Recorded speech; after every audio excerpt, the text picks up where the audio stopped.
So guys ये third part है velvet star anime के एक्सप्लेनेशन का। आई होप इसके पहले के पार्ट आपने देख लिए होंगे, उनका लिंक आपको डिस्क्रिप्शन में मिल जाएगा। लास्ट पार्ट में हम देखते हैं कि मैक्स और उसकी टीम हैमर को एक टास्क मिला था, एक वॉलंटियर्स टीम को बताना था कि मॉन्स्टर के इलाकों पर सैंपल लेने के लिए गई हुई थी। वही हम देखते हैं जो टाइगर टीम थी जो कि मॉन्स्टर को मारने के लिए यहाँ पर आई थी और उन्होंने वॉलंटियर्स को शिकार बनाया था। यहाँ पर हैमर टीम आ जाती है और वे लोग ईवा को ढूंढ लेते हैं। उनके पीछे बहुत सारे मॉन्स्टर पड़ जाते हैं तो वे लोग वहां से भागने लगते हैं। अब इस पार्ट की शुरुआत होती है और हम देखते हैं फायर हैमर टीम का मेंबर कहता है कि तुम सारे के सारे लोग सामने वाली टीम चले जाओ, यहाँ पर बहुत सारे मॉन्स्टर आ चुके हैं, मैं इन मॉन्स्टर को रोकता हूँ। सारे के सारे लोग ऐसा ही करते हैं। उन्हें पता था कि उनका कैप्टन बहुत ज्यादा पावरफुल है और वरना इजीली रोक लेगा। हम देखते हैं टाइगर टीम को, जहाँ पर टाइगर टीम अभी खट्टा खड़ी हुई थी। हवा का वही अंकल जनरल जब ये सब देखता है कि उसके सामने टाइगर टीम का कैप्टन है तो वह अपने मेंबर्स को कहता है कि हमें इस हैमर टीम के कैप्टन को मार देना चाहिए क्योंकि हमारे लिए आंखें बहुत बड़ी प्रॉब्लम कर सकता है, इसलिए हमें इसे मार देना चाहिए। और फिर धीरे धीरे हम एक एक करके बाकी के टीम मेंबर्स को भी मार देंगे कि हमने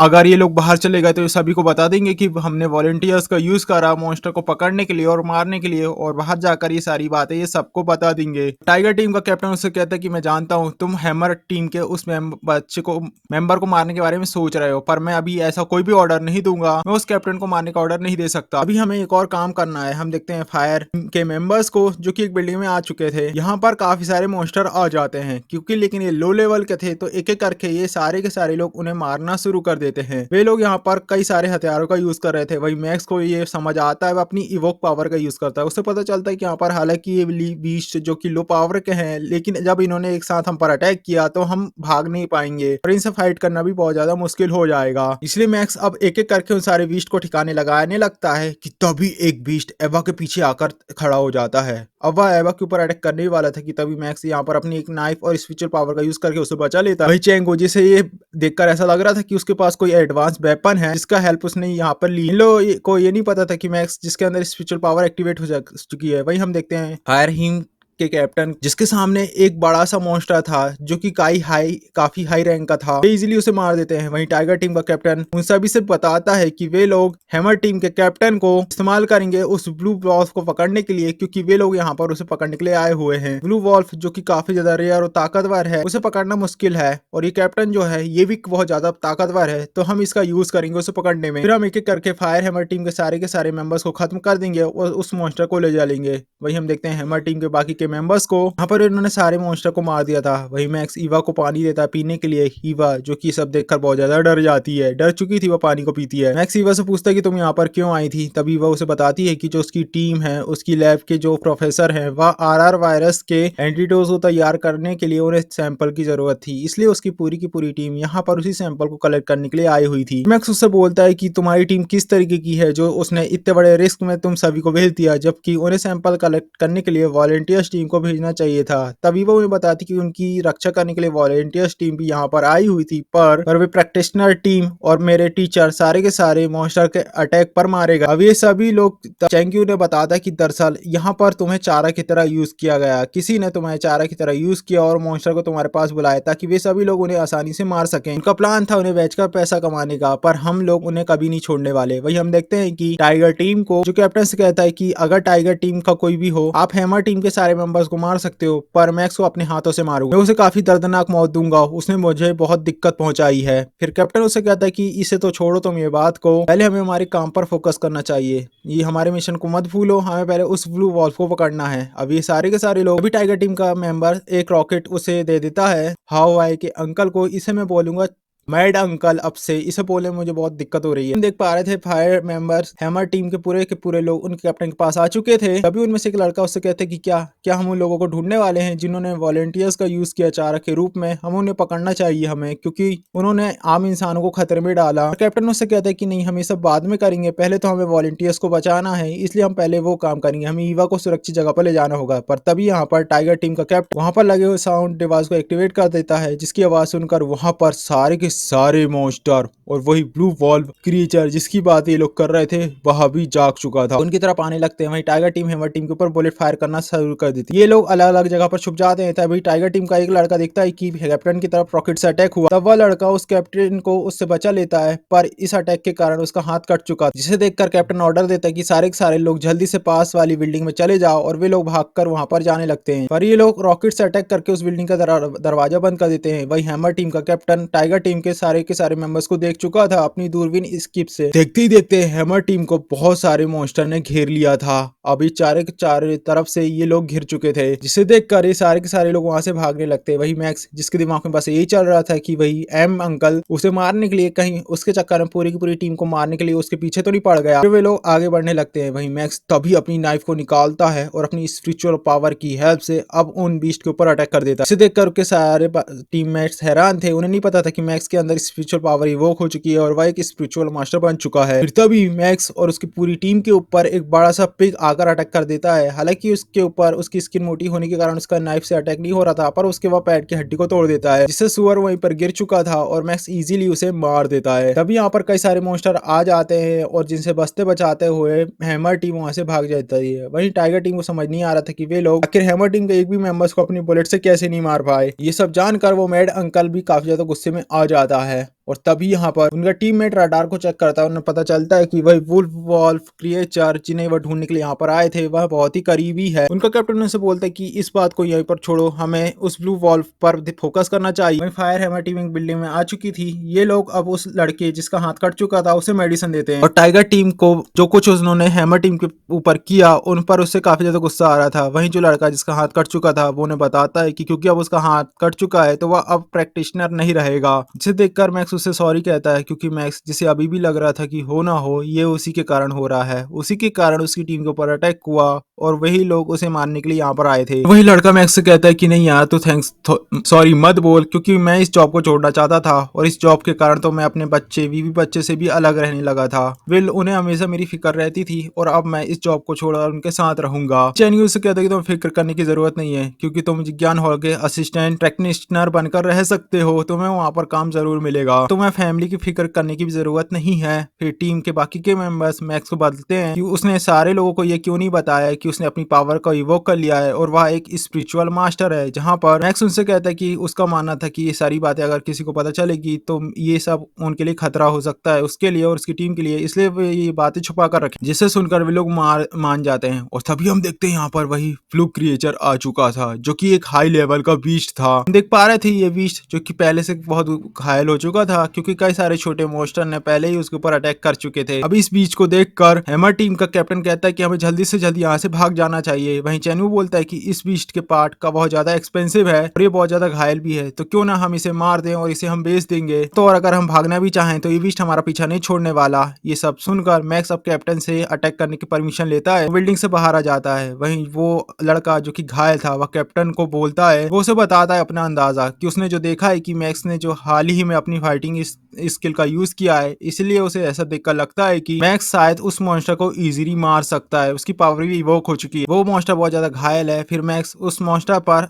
चुपके से अपनी मैक्स को जो पीछे से अपनी स्पिरिचुअल पावर का यूज करके उस बीस्ट के ऊपर अटैक करता है, पर मॉन्स्टर भी यहाँ पर पावरफुल था, वह अपने दांतों से ही उस नाइफ को तोड़ देता है। तभी वो मॉन्स्टर मैक्स के ऊपर बार बार अटैक करता है। मैक्स उससे छुपते छिपाते उस पर अटैक किया जा रहा था, पर बीस्ट के ऊपर इसका कोई भी असर नहीं हो रहा होता। वह मैक्स के ऊपर काफी हैवी अटैक करता है और उसके बार बार तलवार और चाकू को तोड़ दिया करता था। फिर मैक्स को आइडिया आता है, वह अपने सारे के सारे नाइफ को इकट्ठा करता है और उन्हें इकट्ठा करके एक साथ बीस्ट के ऊपर अटैक करता है। इस अटैक में बीस्ट मर जाता है, जिसे देखकर सारे लोग बहुत ज्यादा खुश थे और ईवा भी बहुत ज्यादा खुश थी। पर मैक्स अपने टीममेट को बताता है कि दरअसल इस फाइट में मैक्स थोड़ा सा घायल हो चुका है। अब जो कैप्टन था वो मैक्स की तारीफ करता है, उसे कहता है कि तुम बहुत ही जल्द ठीक हो जाओगे। तभी हैमर टीम का मेंबर देखता है कि उस बीस्ट के ऊपर एक जीपीएस लगा हुआ था। वो ये बात जान चुके थे कि इस जीपीएस को टाइगर टीम में लगाया होगा, और हो ना हो इस मॉन्स्टर को ढूंढते हुए टाइगर टीम यहाँ पर आने वाली है। और होता भी वैसे ही है, टाइगर टीम वहां पर पहुंच जाती है। और जैसे ही ही वो लोग यहाँ पर आते हैं तो उन्हें पता चलता है कि जो भी इस बीस्ट के एक्सपेंसिव पार्ट था हैमर टीम ने पहले ही उसे निकाल कर ले जा चुका है। इसे देखकर टाइगर टीम का कैप्टन बहुत ज्यादा गुस्से में आ जाता है। वहीं जो मैड अंकल था वह टाइगर टीम के कैप्टन को बोलता है कि आपको फिक्र करने की जरूरत नहीं, हम रास्ते में उन्हें रोक कर उनसे सामान ले लेंगे। वही हैमर टीम जिन्हें लग रहा था वे लोग बाहर पहुंचकर टाइगर टीम के बारे में सिक्योरिटी ब्यूरो को बता देंगे। इससे पहले कि लोग वहां पर जा पाते टाइगर टीम उनके सामने आ जाती है और उन्हें काफी कुछ कहने लगती है। और हैमर टीम का कैप्टन उस ओल्ड मैड अंकल का हाथ तोड़ देता है, जिसे देखकर टाइगर टीम का कैप्टन गुस्से में आ जाता है। अब पूरी की दोनों टीम आमने सामने खड़ी हुई थी एकदम फाइटिंग पोजीशन में। अब क्या होने वाला था? अब यहाँ पर टाइगर टीम का कैप्टन अपने टीममेट के हाथ टूटने का बदला लेने के लिए उस अंकल का हाथ तोड़ देता है, जिससे टाइगर टीम का कैप्टन अब गुस्से में आ चुका था। और हम देखते हैं दोनों की दोनों टीम को अब आमने सामने खड़ी हुई थी और ये लोग अपने हथियार के साथ तैयार थे। अभी यहाँ पर सिक्योरिटी ब्यूरो की टीम आ जाती है। वो दोनों ही टीम को वार्न करती है कि वे लोग आपस में फाइट ना करें। उनका ये बिल्कुल भी मकसद नहीं था कि मार्शल प्रैक्टिशनर की टीम आपस में फाइट करे और एक दूसरे को घायल करे। सिक्योरिटी ब्यूरो की बात सुनकर टाइगर टीम के सारे टीम मेंबर्स वहां से जाने लगते हैं। ये सब देखकर मैक्स अपने टीम लीडर से पूछता है कि हमें यहाँ पर इन्हें कैसे जाने देना चाहिए, क्या हम इनका कुछ नहीं कर सकते? जहाँ पर वो उसे बोलता है कि वो इनका कुछ नहीं बिगाड़ सकते क्योंकि उनके पास अभी उनके खिलाफ कोई भी प्रूफ नहीं है।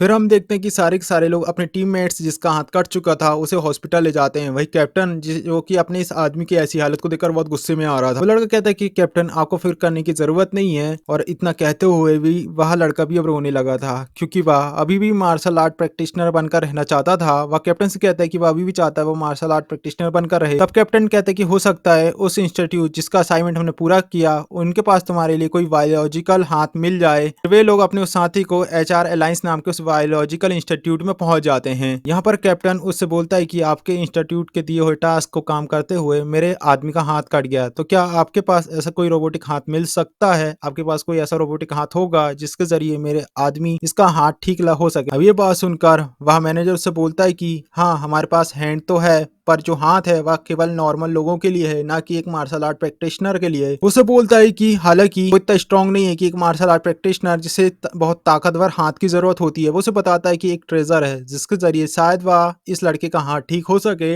वह ट्रेजर जिसका नाम वाटर ऑफ लाइफ है, जो कि किंग लेवल के ड्रैगन म्यूटेंट के अंदर होता है, उनसे उसे कलेक्ट किया जाता है और उस ट्रेजर के जरिए उस ड्रॉप जिसके पर ड्रॉप की कीमत 30 बिलियन है उसके जरिए इसके हाथ को शायद ठीक किया जा सकता है। वो लड़का कहता है कि नहीं मास्टर लीडर आपको फिक्र करने की जरूरत नहीं, मैं जिज्ञान हॉल का असिस्टेंट बनकर रह जाऊंगा। देख पा रहे थे इसकी पूरी टीम के पास उतने पैसे नहीं होते हैं और तो और इनके पास वह ट्रेजर भी अभी अवेलेबल नहीं था। कैप्टन मैनेजर को बताता है कि इनने असाइनमेंट के दौरान ही वो को मार लिया और उसके पार्ट्स को भी कलेक्ट कर लिया। जिसे सुनकर मैनेजर उससे पूछता है कि आप ऐसा कैसे कर पाए? वो तो एक बहुत ही जनरल लेवल का बड़ा मॉन्स्टर है। कैप्टन उसे बताता है क्योंकि वह घायल था इसलिए हमने उसे मार दिया। फिर मैक्स उस मैनेजर को उस मॉन्स्टर के पार्ट्स को दिखाता है जो काफी ज्यादा एक्सपेंसिव थे। इसे देखकर मैनेजर हैरान हो जाता है और उस पार्ट्स के बदले वह कैप्टन को 1 बिलियन का ऑफर देता है। कैप्टन उस ऑफर को एक्सेप्ट कर लेता है। फिर हम देखते हैं पूरी की पूरी टीम को जो कि साथ पर बैठे हुए थे और वो उसी हाथ कटे हुए बंदे की रिटायरमेंट पार्टी कर रहे होते हैं कि इनके पास उतने पैसे नहीं थे कि वो उसके हाथ को ठीक कर पाए। वहीं पार्टी करते के दौरान कैप्टन उन सभी को एक ड्रग के बारे में बताता है जिसके जरिए वह आसानी से जनरल लेवल तक पहुंच सकते हैं। पर कैप्टन जनरल मैक्स को उस ड्रग को लेने से मना करता है क्योंकि उसके कुछ साइड इफेक्ट भी हो सकते थे, पर बाकी सब उस ड्रग को ले सकते थे क्योंकि वे सारे लोग जिनकी एज ज्यादा हो चुकी थी और वे उसे हैंडल कर सकते थे।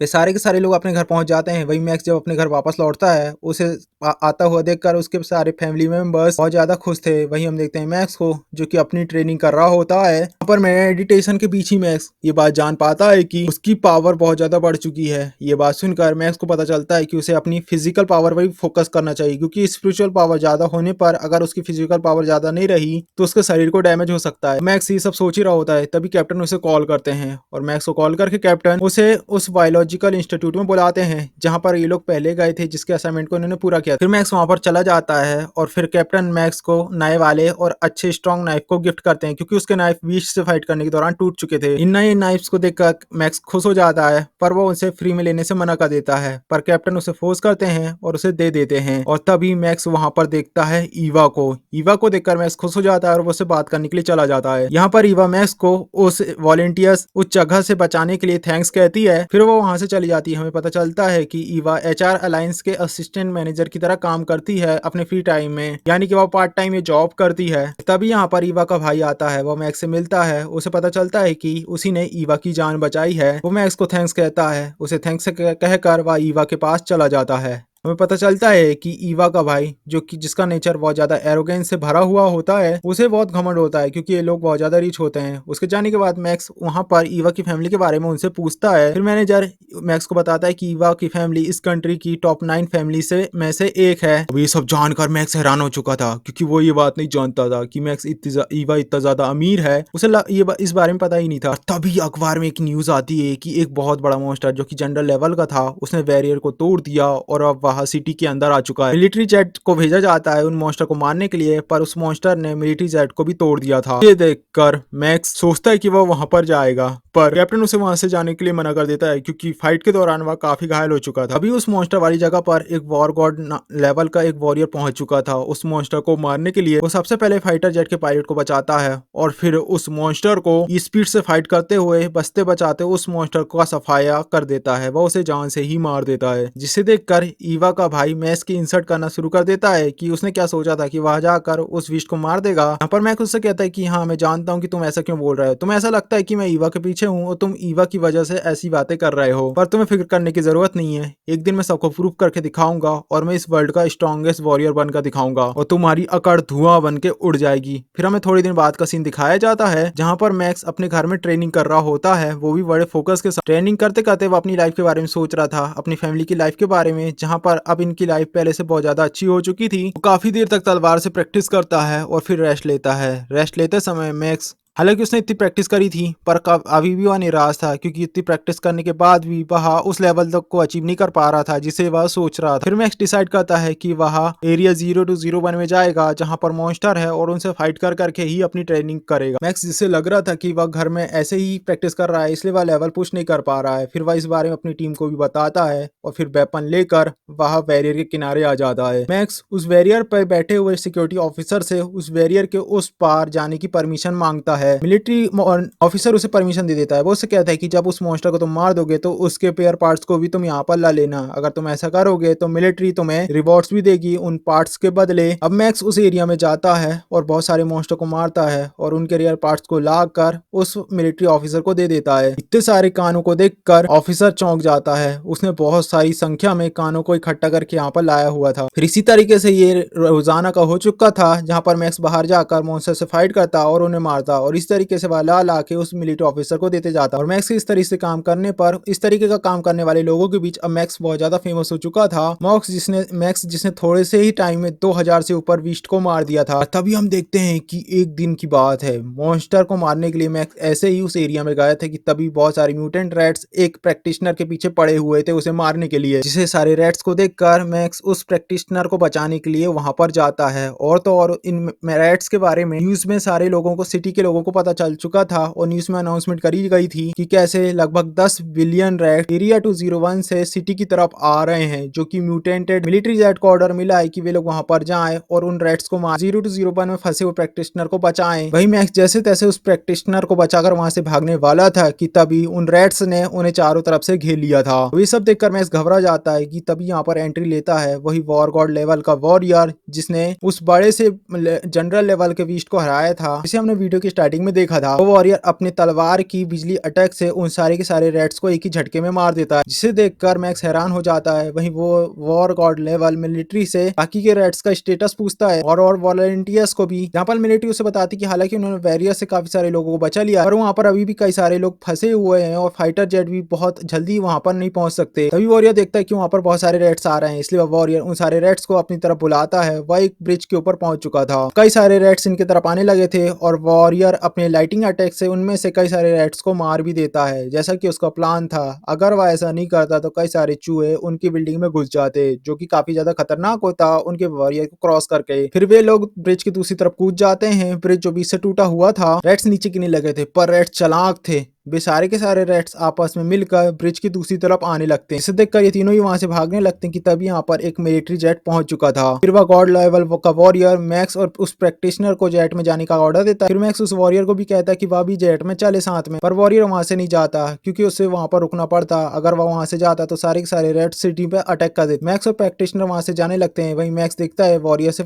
को उन सबसे फाइट करते हुए। अब उस वॉरियर के अटैक के कारण जो रेड्स का लीडर था उसका एक कान कट चुका था। उसका लीडर सारे के सारे रेड्स को एक साथ वॉरियर पर अटैक करने का ऑर्डर दे देता है। वे एक साथ सारे के सारे रेड्स वॉरियर के ऊपर अटैक करने लगते हैं और वॉरियर अपनी सारी की सारी एनर्जी का एक साथ यूज करके रेड्स पर अटैक कर देता है। इससे काफी सारे रेड्स मारे जा चुके थे, पर इसके कारण वह वॉरियर भी यहाँ पर मारा जाता है, जिसे देखकर मैं जिससे बहुत ज्यादा दुख हो रहा होता है। वही न्यूज में खबर आ रही थी कि जो वॉर गॉड लेवल का वॉरियर था उसने खुद को सेक्रीफाइस किया और सिटी को बचाया। वहीं मैक्स जो कि सिटी में पहुंच चुका था, प्लेन से उतर रहा था, तो उसे अपने आप में बहुत ज्यादा गिलानी और गिल्टी हो रही थी कि वह कितना ज्यादा कमजोर है। उसने वह इंसानों को नहीं बचा पाया, ना ही वॉरियर का साथ दे पाया। फिर वह अपनी ट्रेनिंग को करना शुरू कर देता और उसे बार बार उस वॉरियर की ख्याल आ रहा था जिसकी मौत हुई थी। वह प्रैक्टिस पर फोकस नहीं कर पा रहा और तो और वह अपनी शॉर्ट टेक्निक से भी बहुत ज्यादा गुस्से में आ चुका था क्योंकि उसने अभी तक लेवल सेकंड को भी पुश नहीं कर पाता। पर मैक्स अपने आप को शांत करता है और फोकस करता है उस वॉरियर के मूव्स पर। फिर मैक्स ठीक उसी वॉरियर की तरह अपनी शॉट को यूज करना शुरू कर देता है और मैक्स देखते ही देखते अपने सेकंड लेवल को भी अचीव कर लेता है। वहीं मैड अंकल भी मैक्स को ये सब करता हुआ देख रहा था दूर से, जो कि सोच रहा था कि अब वह मैक्स से फाइट नहीं कर पाएगा क्योंकि मैक्स ने लाइटिंग शॉट टेक्निक के सेकंड लेवल को अचीव कर लिया है। इसके साथ बैठा हुआ उसी के टाइगर टीम का कैप्टन अंकल को बोलता है कि तुम्हें फिक्र करने की जरूरत नहीं है, मैं बहुत ही जल्द एक ऐसे बंदे को ढूंढूंगा जो कि इससे कई गुना स्ट्रांग है और वह एक ही झटके में मैक्स का सफाया कर देगा। और इसी के साथ इस पार्ट की यहाँ पर समाप्ति होती है। गाइस क्या लगता है आप, क्या मैक्स इस